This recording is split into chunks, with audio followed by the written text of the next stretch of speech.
U.S. polls. Who is ahead, Harris or Trump?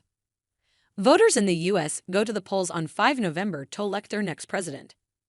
The election was initially a rematch of 2020, but it was appended in July when President Joe Biden ended his campaign and endorsed Vice President Kamala Harris. The big question now is, will America get its first woman president or a second Donald Trump term? As Election Day approaches, we'll be keeping track of the polls and seeing what effect the campaign has on the race for the White House. Who is leading national polls?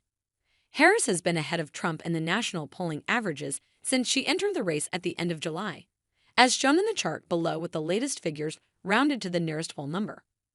The two candidates went head-to-head in a televised debate in Pennsylvania on 10 September that just over 67 million people tuned in to watch. The majority of national polls carried out in the week after suggested Harris' performance had helped her make some small gains, with her lead increasing from 2.5 percentage points on the day of the debate to 3.3 points just over a week later.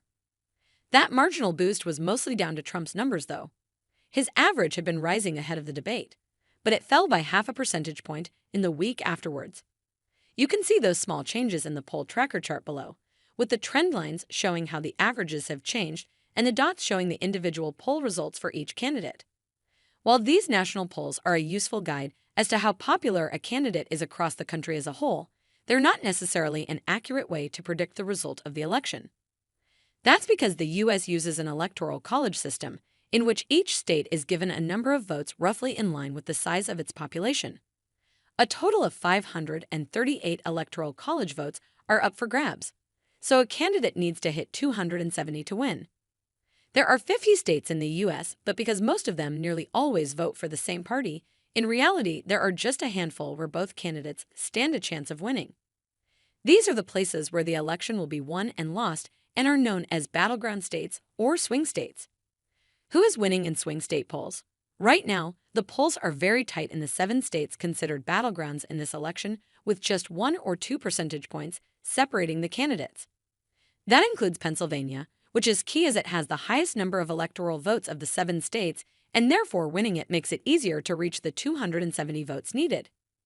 In a sign of how the race has changed since Harris became the Democratic nominee, on the day Biden quit the race, he was trailing Trump by nearly 5 percentage points on average in these 7 states.